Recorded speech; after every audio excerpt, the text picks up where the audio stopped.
So here's the Polish pizza we've made. You can see how wonderfully and crisp we can get this crust.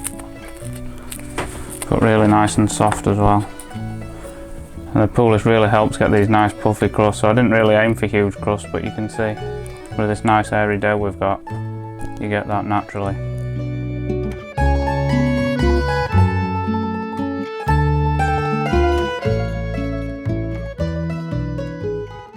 Alright, so today I'm going to show you one of my favourite ways to make pizza, and that is called Poolish. And this is known as the indirect method, or it's one way of doing indirect method. The other way is sourdough. So with a normal dough, which is the direct method, that's where you mix all the ingredients together, your water, flour, salt and yeast, and then you let it prove just like that, and then you make your pizza. With this method, the indirect method, you use what's known as a starter, and that is essentially a mixture of water and flour in equal quantities, no salt, and a little bit of yeast. And then you let that prove, which is typically for between 8 to 12 hours, and then you add the rest of your flour and water to the recipe, along with your salt, to make the final dough.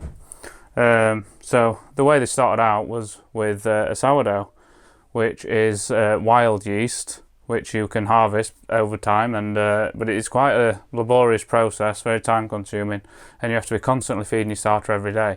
So when people ask me about sourdough, this is the technique that I recommend the most. Start off with Poolish and get that down, and then you can move on to sourdough. The advantage of Poolish is that rather than actually harvesting the yeast naturally and having to feed our starter every day to build up the yeast culture, we can simply use shop-bought yeast. So I've just got a bowl on some regular scales here, and we're going to start off by adding the water, which is what I would recommend any time you're mixing dough.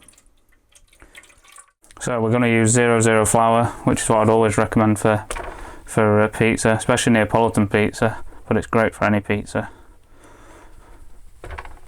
And we're adding equal amounts of flour compared to the water we've added. In terms of the quantity of yeast, we don't need much at all. Typically for a Poolish you'll use between 0.1 and 0.3% of the weight of the flour here that's in our Poolish, and that is a very small amount, which is why I recommend getting some accurate digital scales to 0.01 of a gram to allow us to weigh our yeast accurately. So I'm just weighing this out here with my accurate scales. So to give you an example of the amount of yeast we need for about 4 pizzas, it's something about that on a teaspoon if you don't have the accurate scales. To mix it, I'm just going to create this shape with my fingers together and then start in the middle and just mix around. It's very easy to mix because it's so wet. It's a little bit sticky, but if you keep your fingers together you shouldn't get any stuck in your hand. Just mix it together. I'm just going to go around the edge of the bowl and make sure I've got that flour in. And that's it. Now it may look like a sloppy mess at this point, and it kind of is, but what we're doing here is we're just giving the yeast the perfect environment. Now we've mixed the Poolish, all we need to do is cover that up. So you can cover that with plastic wrap, or I like to just put it in a plastic bag, or any bag, or just make sure it's airtight, and then we'll leave that to prove overnight before mixing the rest of our ingredients for the final pizza dough. So we've left our Poolish overnight. It's been about 12 hours. We'll come back to it now, and this is what it looks like.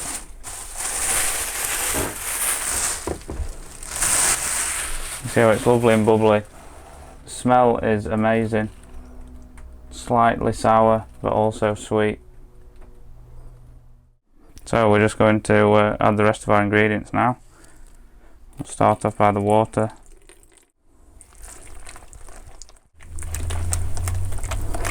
So that's the water mixed in. Now we're going to add the flour.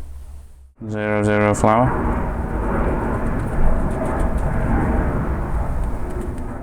Now we're going to add the salt. So now I'm going to mix the dough, just as normal. And what you'll find is that you'll probably need to fold the flour in. So get it away from the edges. Then I like to start grabbing this dough in the middle and folding it. Turning the bowl round as we go. It's slightly different to how you'd mix a normal dough, but I find this the easiest way to incorporate the flour.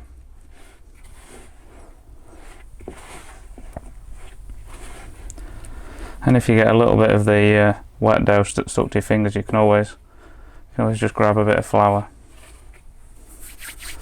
and that'll just come right off.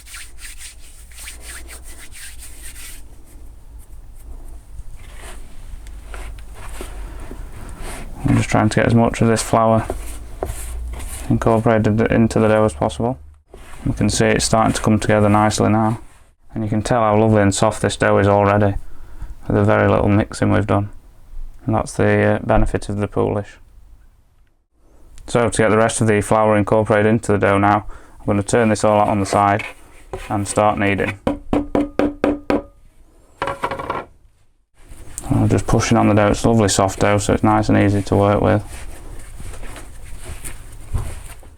We want to try to incorporate as much of the flour as we can. One thing to note is that usually with the Poolish your dough ends up feeling a little wetter than it actually is. So if you go for say a 56% hydration, it's going to end up feeling more like a 58% in general. So I think at this stage we've got about as much of the flour incorporated in the dough as we can. So we're just going to leave it to rest at this stage, and then we'll come back in about 10 minutes to give it some more kneading. Now if you're short on time, you can just give it another few minutes kneading here, and that'll be fine. But if we give it a rest, it's going to be easier to knead when we come back. So when we leave it to rest, just make sure it's in an airtight container or in a bowl covered with cling film. Good practice to keep it airtight. Alright, so we've left this about 10 minutes, so you can leave it up to an hour, but 10 minutes is fine. And see this has rested, it's become nice and smooth, and you can see how stretchy it is now. So now it'll be perfect to give it some kneading. So I've got a little bit of flour to hand here just in case this dough's a little bit sticky. We're going to give it some kneading. To be honest, this feels good. So if it's sticking to the sides a little bit, just use a scraper or something, or a spatula to free it off. Keep kneading it.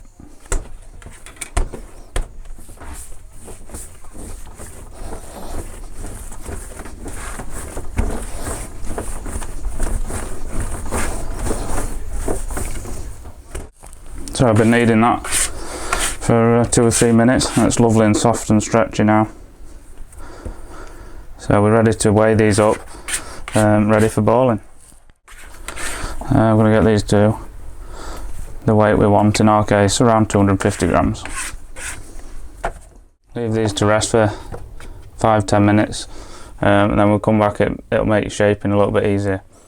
I'm going to start shaping the one that I weighed out first, so that means it has had a little bit of time to rest. There's a couple of different ways to do it, but you can just pick it up and then fold it under.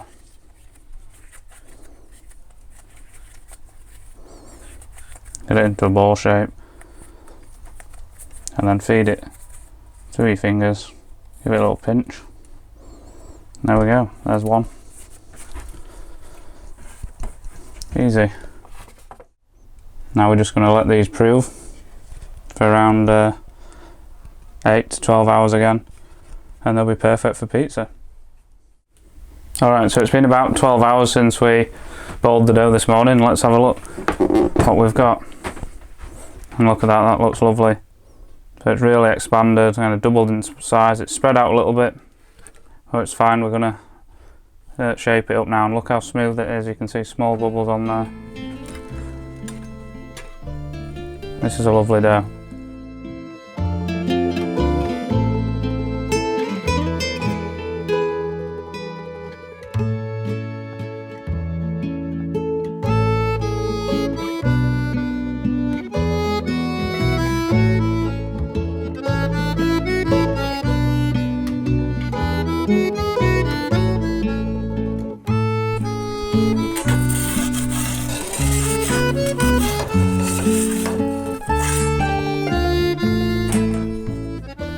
So here's the Polish pizza we've made. You can see how wonderfully and crisp we can get this crust. But really nice and soft as well. And the Polish really helps get these nice puffy crusts. So I didn't really aim for huge crusts, but you can see with this nice airy dough we've got, you get that naturally.